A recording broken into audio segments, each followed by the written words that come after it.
All right, greetings. Sending you all some warm, positive vibrations. This is Body Culinary, aka Kwasa Peaceful Eating, Chef Coach Kwasa. And today is Sunday, so it's our Sunday coaching session. So we're just going live for a bit to share a bit of our coaching session. So you're welcome to grab your journal so that you can be active and integrative and participate rather than do what we normally do online, which is be very passive.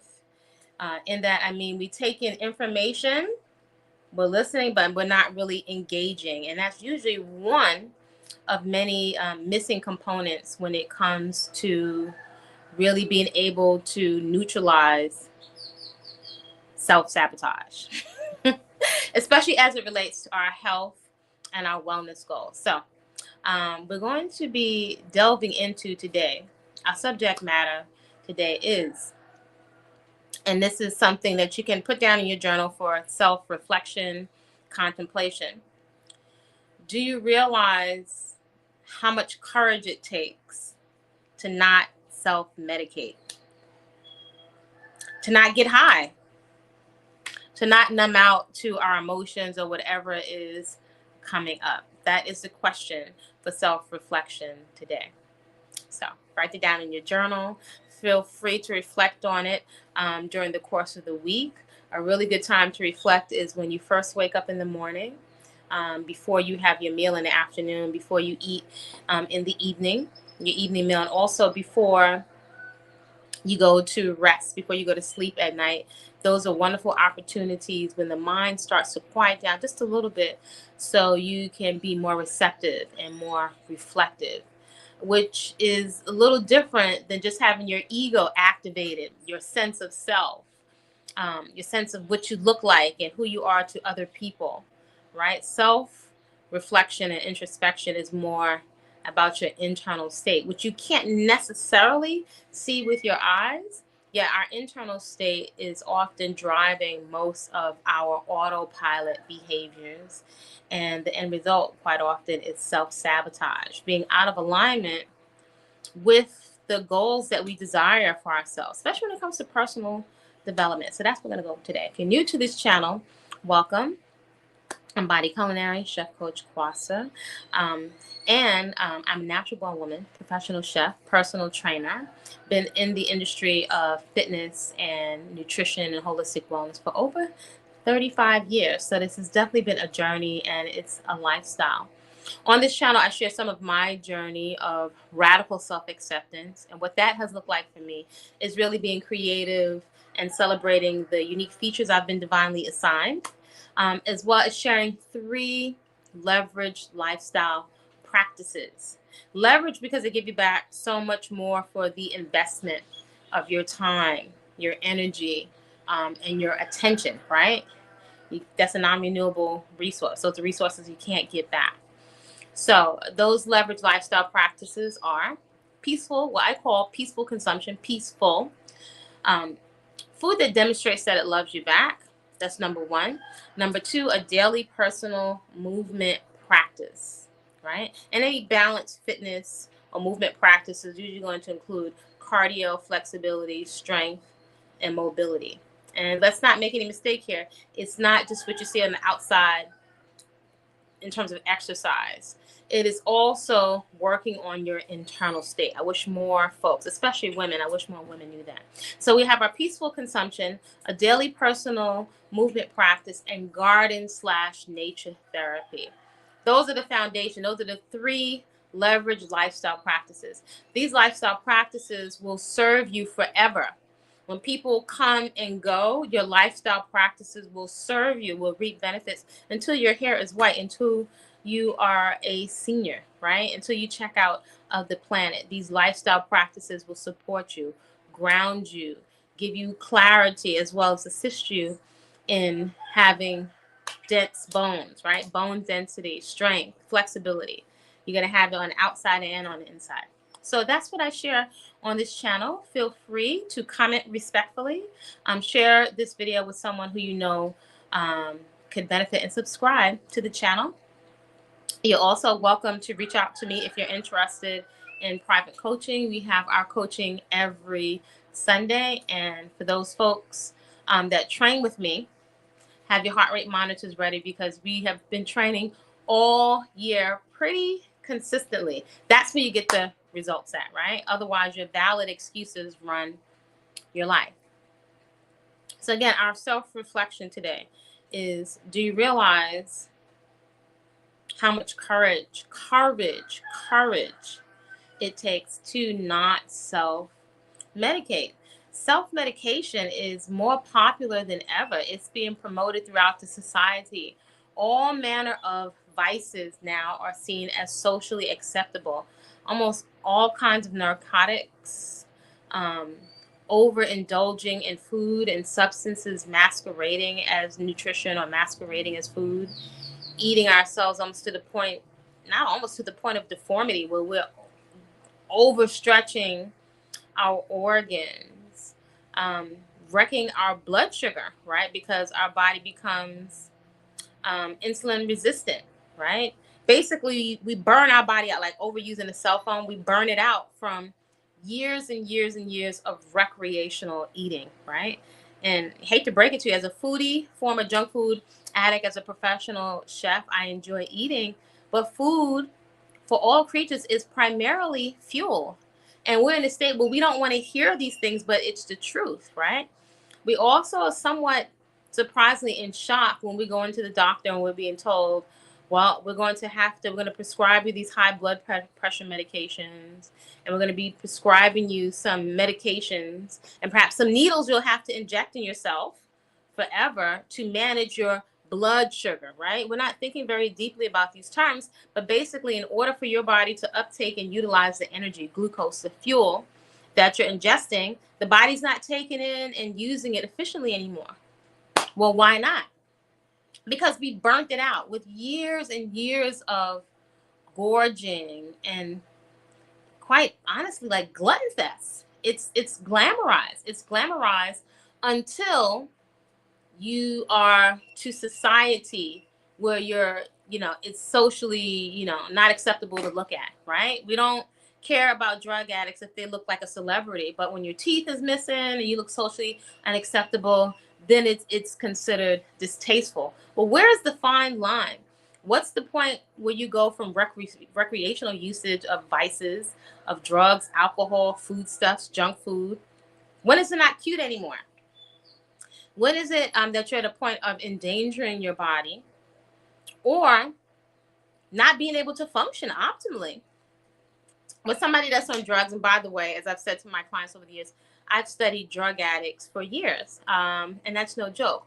Why have I studied drug addicts? Because there's so many um, precious members of my family, members of my family community, very dear to me, who struggled with drug abuse, where they were destroying themselves. And I knew from a young child, like, no one does anything without a reason. There's always a reason why. So my eyes were peeled to see why are we inflicting these things on ourselves? What's so attractive? Does it taste good? As a small child, I remember us after a party with my parents and the adults. We snuck in after, into the living room to try to taste the cigarette butts the adults were putting in their mouth. And went, that stuff is nasty. So it's interesting. We consider ourselves such intelligent creatures, yet we follow and we mimic. Most people would be in denial about that. But we follow and we mimic. Today, we're following celebrities. We're following other people on social media because they're attractive, or we like their singing voice, or their gift of gab. What they're saying resonates with us. They're saying some choice words that, get our emotions riled up. And so we follow people, not really knowing them or knowing their character. They might even have deleterious or really like negative results that we don't want, but because we're so enamored by their gift of gab or something is resonating with us, we just follow people, yet we're so intelligent. I'm humbled. We follow people into very dangerous activities. It's very common for us to put ourselves and our reproductive organs in harm's way. So let me know, do you ever contemplate these things? Has it ever been you when it comes to alcohol or drugs? We think, as somebody saying the other day, a very attractive woman, I'm going to get my drink on. I'm not here to make anybody bad or wrong. I'm not the food police. I'm an observer of human behavior. And from a young child, when I started to see certain kinds of results without having a savvy language, I could recognize that this result, that result, that result, I don't want. I don't want my hands big like boxing gloves from needle marks. I don't want to inject needles into myself, legal or illegal. I don't want to lose my teeth due to drugs. I don't want to hit somebody or steal from somebody due to drugs.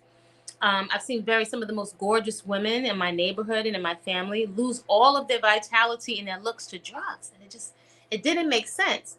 But I kind of figured out along the way there's some kind of emotional pain or something going on that would have us want to kind of numb out, be in a state of there's something happening chemically where we're feeling euphoric from the chemicals that we are feeling, we're sensing chemically inside the body that we're not present. We don't have to remember. What is that about? And are there any other options that are available to us other than self-medication? Could there be something that's better, more effective, more vitality inducing, more vitality producing than medicating? Are there any positive ways to self-medicate that build muscle, that clear the skin, that give us a joyous mood without wrecking the nervous system, without wrecking our hair and our skin, without aging the body? Let me know if you have identified anything or that you find anything in your life, lifestyle habits or foods or practices that make you feel better, that help you generate feel-good drugs or chemicals from the inside produced by your own body that are not aging you and compromising your health and vitality. Is there anything else that you could do to make yourself feel better when old memories are coming up, when regrets, when the basic human fears are being triggered? Let's see, we haven't mentioned them on this channel in a while, but the basic human fears, let's see if we can remember them all. Fear of death, fear of loss of love and never finding love, fear of poverty, fear of illness, old age, and criticism. I can't believe we remembered all of them. Let's try that again. The 6 basic human fears that level the playing field for all humans. The 6 basic human fears, primal fears: old age, death, illness, poverty, fear of loss of love or never finding love, and fear of criticism. All humans have these basic fears. And while we are engaging with social media, usually one-way transmission is coming one way very passively, often without us questioning it.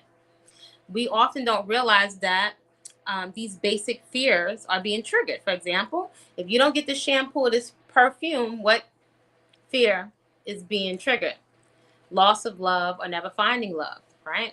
You're going to be more lovable and attractive if you have this perfume or this piece of clothing. You likely will not be chosen if you don't have this item, right?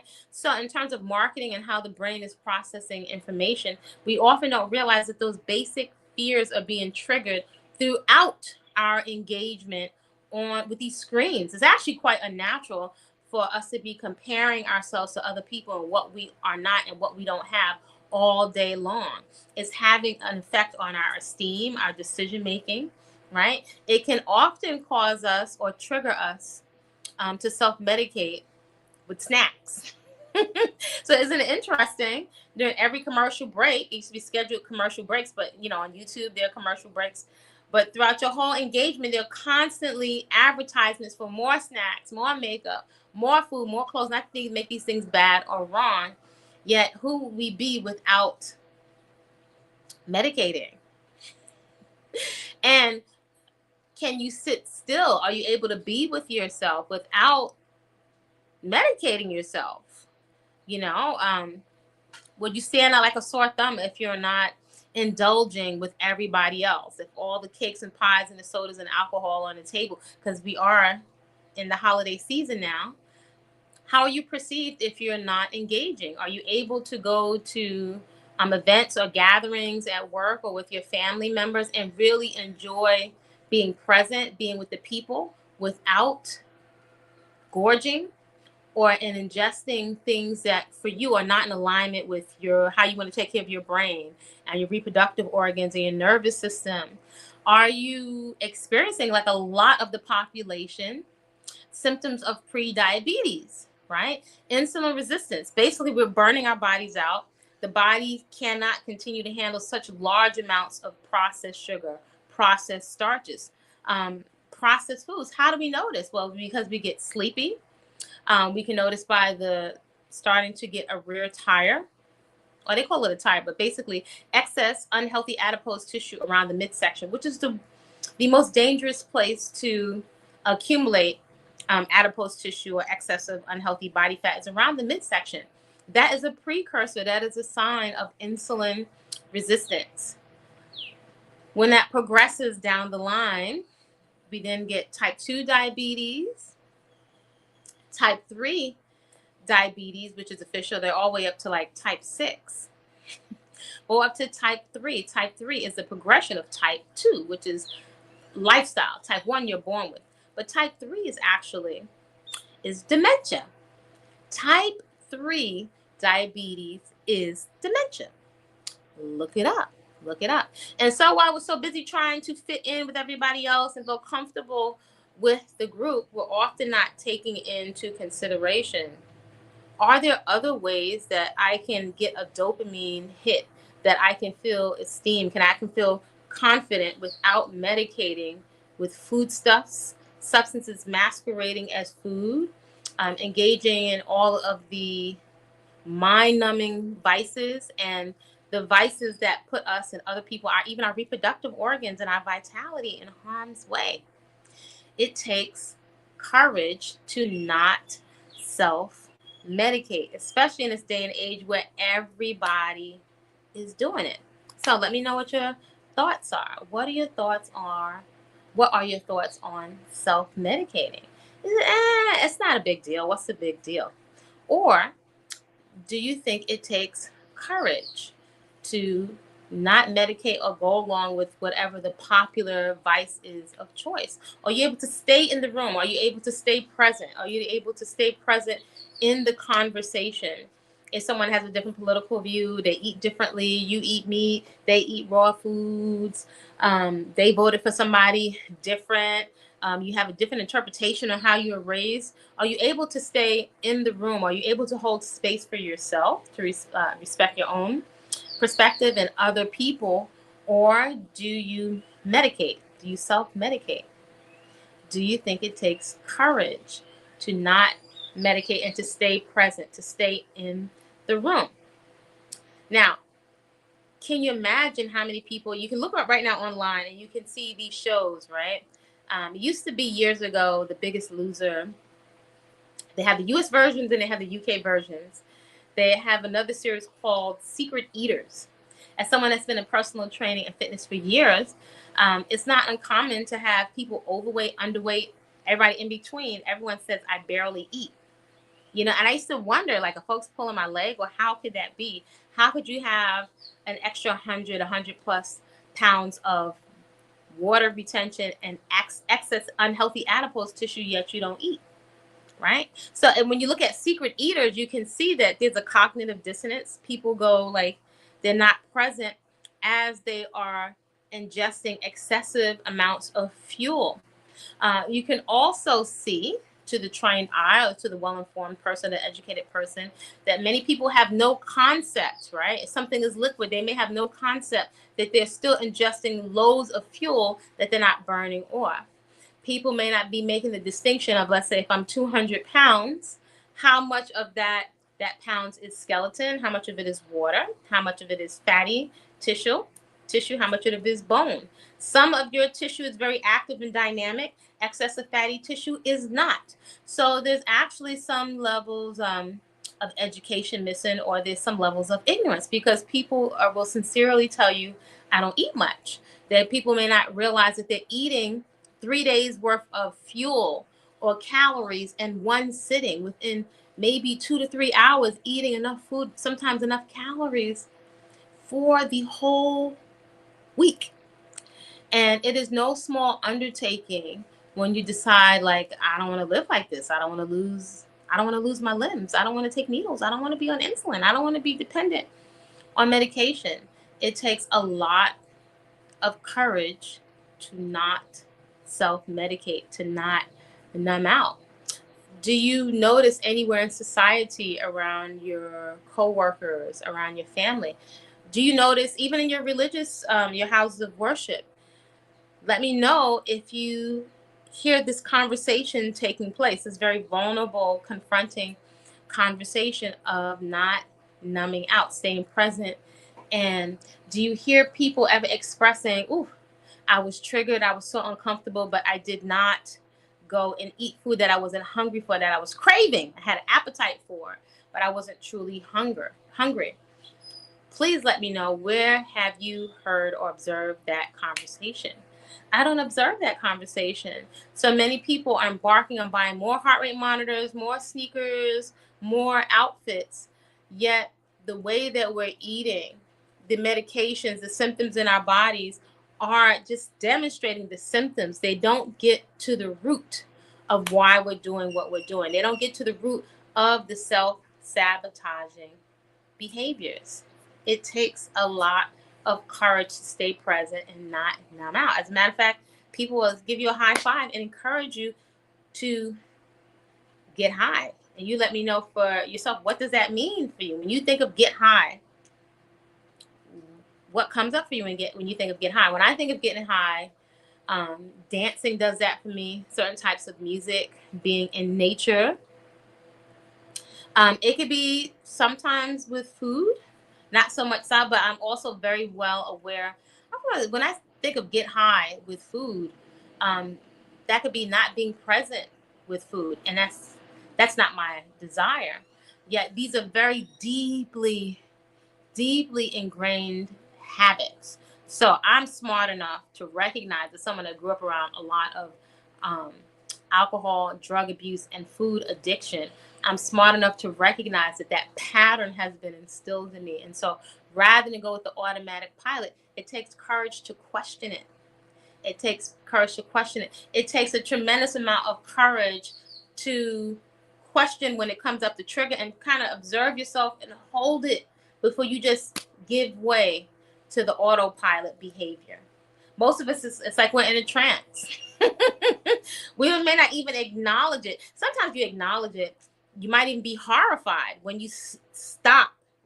When you stop and you can watch and even stay present with yourself as you're about to go eat 3 rows of vegan Oreos, right? Or eat half a loaf of sprouted bread. This could be vegan, sprouted, a whole 2 pounds of raw cashews. What is that? What is that? Do you question it? Are you around other people where they question it? Where have you heard this conversation? There's Alcoholics Anonymous, there's Overeaters Anonymous, there's all kinds of anonymouses. But where in society, if at all, are you observing this conversation of self-reflection, self-accountability, realizing that you are responsible to save yourself, not your wife, not even your therapist? Our lives are 110% responsible. As a matter of fact, I think on the banner on the screen, what does it say? Taking it on. I invite you to come along, join me in this journey of taking on being 110% responsible for our health. So if you're responsible and you're conscientious, that usually comes with certain behaviors, especially when it comes to the autopilot behaviors, which, if we really did an accurate accounting, is running our lives. Oh my gosh, if we were to do an accurate accounting, it is so expensive. Self-sabotage, having autopilot behaviors of consumption of vices is so expensive, right? But often, because you can't see it, we're not doing actual accounting on the true cost of it. So it appears, who cares? It's not really making a difference, right?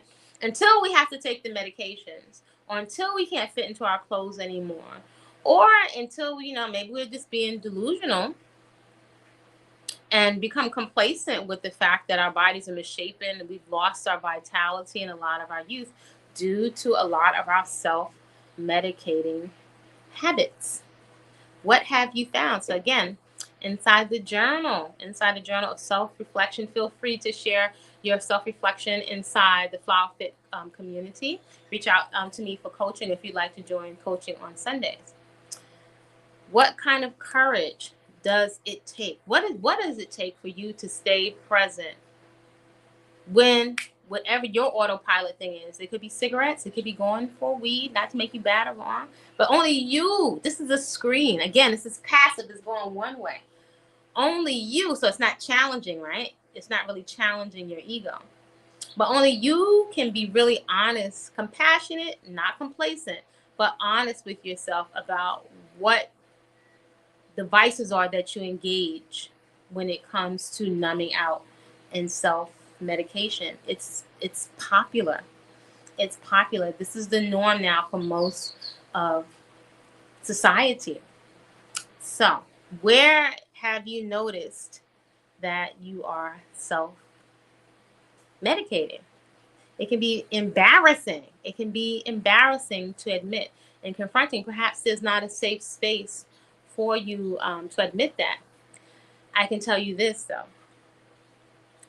The way that we're eating is a symptom of where our mindset is. If you are not in regular action when it comes to a movement practice, not for the looks or for the aesthetics, the aesthetics come. But if you don't have a physical practice in conjunction with your breath that allows you to process emotions, that allows you to cultivate mental resilience so you can push through discomfort of doing something challenging, not for your job or your spouse, but primarily for yourself. You can't necessarily see your mindset, right? But when you are doing cardio, when you're doing strength training, when you're doing mobility, when you're doing flexibility, make no mistake about it, you're not merely working on your physical, you're working with your own mind, your mental conditioning, and it is no joke to take on. So, the reflection, again, you can share here inside the comments or share it in the Flower Fit community. What is your take on self-medication? Do you realize how challenging it is?